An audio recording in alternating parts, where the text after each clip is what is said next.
Today, I'm showing you my version of Japanese cheesecake. This cheesecake is so soft and has a super airy, cotton-like texture to it, making it the perfect dessert after a heavy meal. All you really need is some pantry staples and cream cheese to make this. Welcome back, my name is Daniel, a home cook who's passionate about food, here to show you simplified recipes that are easy to follow using common ingredients. This was actually my first time making Japanese cheesecake, and it turned out beautifully. Be sure to stay till the end where I give you suggestions on how to customize this cheesecake to your liking. So let's get into it. In this recipe, we will need a water bath and a double broiler later. To start, fill 2 pots with water and turn the heat to high for the water bath one and to medium for the double broiler. I like to have all my ingredients prepared and measured out in advance. Precise measurements are important in this recipe, so be sure to use a kitchen scale. In a bowl, put 25 grams of all-purpose flour and 15 grams of cornstarch. The reason we use a high amount of cornstarch here is for the lighter texture and a more tender cake. Also, add in a 1/4 teaspoon of salt. Whisk these dry ingredients together and set it aside. Next, measure out 60 grams of granulated sugar, and in a new bowl, add 125 grams of cream cheese. I'm using Philadelphia brand here. 30 grams of unsalted butter, and 70 milliliters of milk. Set this aside. We'll be using some lemon juice later as well, so squeeze about 1 teaspoon of juice out.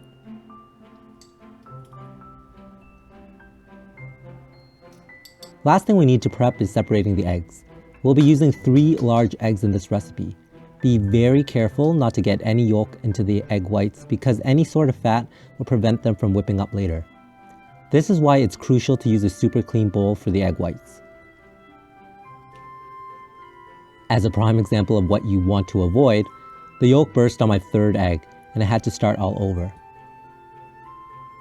Those eggs were scrambled for lunch that day, in case you were wondering.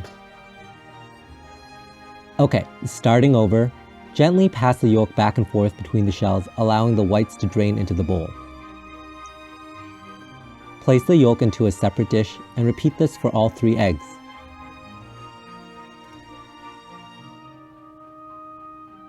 I was holding my breath on that last one there.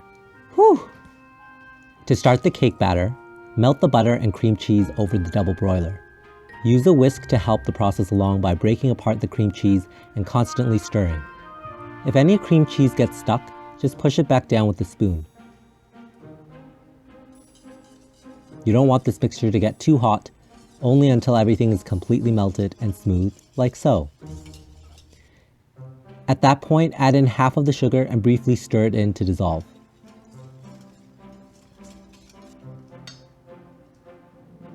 Remove it from heat and continue stirring. Then add in your egg yolks, a 1/4 teaspoon of pure vanilla extract, and the 1 teaspoon of lemon juice we squeezed earlier. Continue whisking this all together, and it won't take long until everything is combined. Next, sift in the dry ingredients and whisk that in as well. Be sure to scrape down the sides of the bowl to get all of the flour and cornstarch mixed in. It will be somewhat lumpy at first, just continue to stir until the batter appears smooth. Like so, and then set it aside. Begin whipping the egg whites up with a hand mixer or stand mixer. Start on low to medium setting, and after about 45 seconds, when it starts to get white and foamy, add in the remaining sugar. Continue to whip the egg whites until they form soft peaks.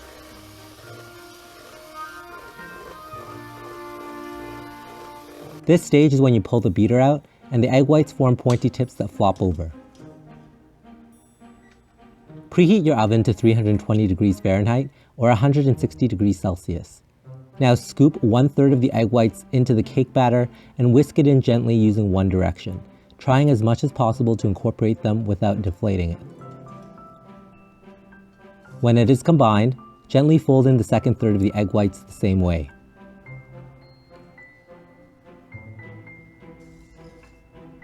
To combine the last third of the egg whites in, I like to pour the cake batter along the side of the bowl into the egg whites like so. This time, switch to a thin-edged spatula to fold it in. Like before, work in one direction, very gently scraping from the bottom to the top, trying to break any clumps of egg white that you can and incorporate that into the batter. Then, gently pour the batter into a parchment-lined baking pan over a butter knife. Preferably use a 6-inch diameter by 3-inch deep round cake pan. I didn't have one, so I used a slightly larger loaf pan here.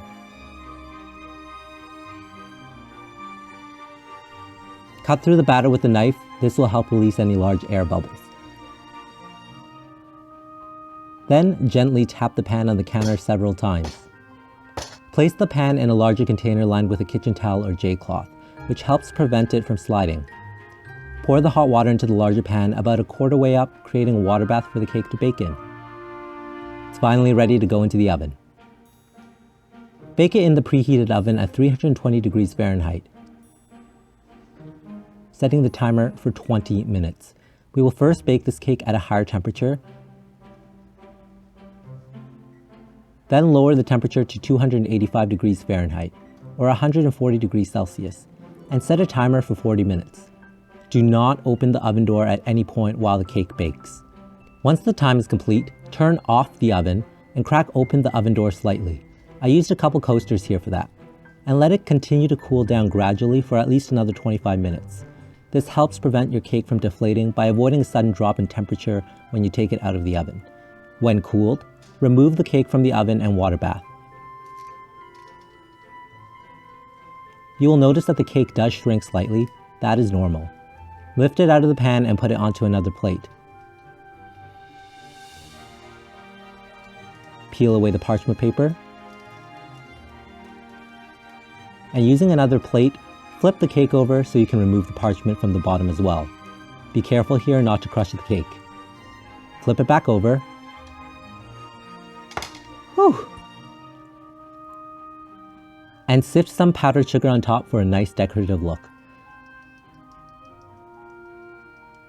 I find this cheesecake is best served chilled, so be sure to store it in the fridge.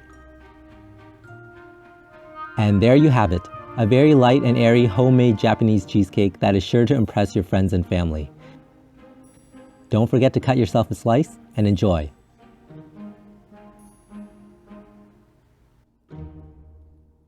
I know I'm excited. It's time for the taste test. So, first impressions, looks beautiful. Let's just get right into the taste test. Let's see how it tastes. First bite, here we go.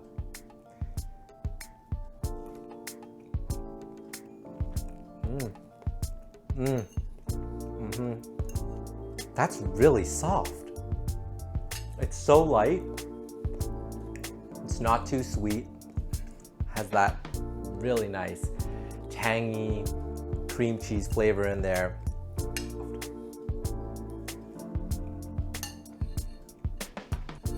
Wow.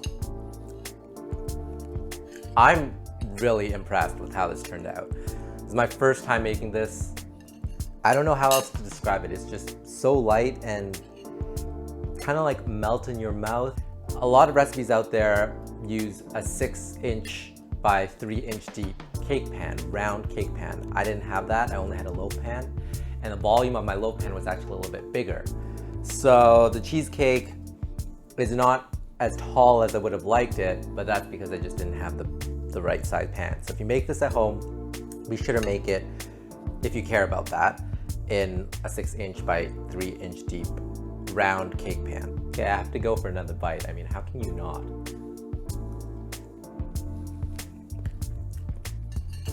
It's quite simple and easy to put together, but it does take a little more time. Follow the exact temperature, follow the exact instructions. That's really important in this recipe.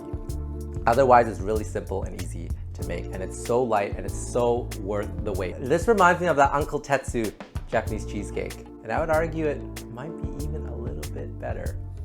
Everything's always better when it's homemade, right? Okay, so suggestions for this. You could always pair this with some berries and drizzle a little bit of honey on top to add to the sweetness. But What I've come across, and I think it's a great suggestion, is to put some green tea matcha powder in this to make it the green tea flavor. So you can also steep Earl Grey tea in milk, just heat it up, and then use that when you mix in the cream cheese and the butter, and that's gonna impart a little bit of an Earl Grey flavor in it. I think that would be absolutely delicious as well. It's so light and soft, and that's all of those egg whites that we work so hard to beat that air into. Another thing is the lemon juice and the vanilla extract is really important so we don't have that eggy flavor, because there is 3 eggs in here. So my first time making this, I'm really impressed. And if I can do it, you certainly can do it. Guys, you really need to try this. This is absolutely delicious. There is no reason why you need to go out and buy a Japanese cheesecake when you can make this yourself at home. So good. And as always, if you like this video, remember to give me a thumbs up. Let me know in the comments below if you prefer this Japanese style light cheesecake or the denser North American style cheesecake. And remember to hit that subscribe button and the notification bell so you don't miss a video. I'll see everyone soon. Till next time, bye everyone.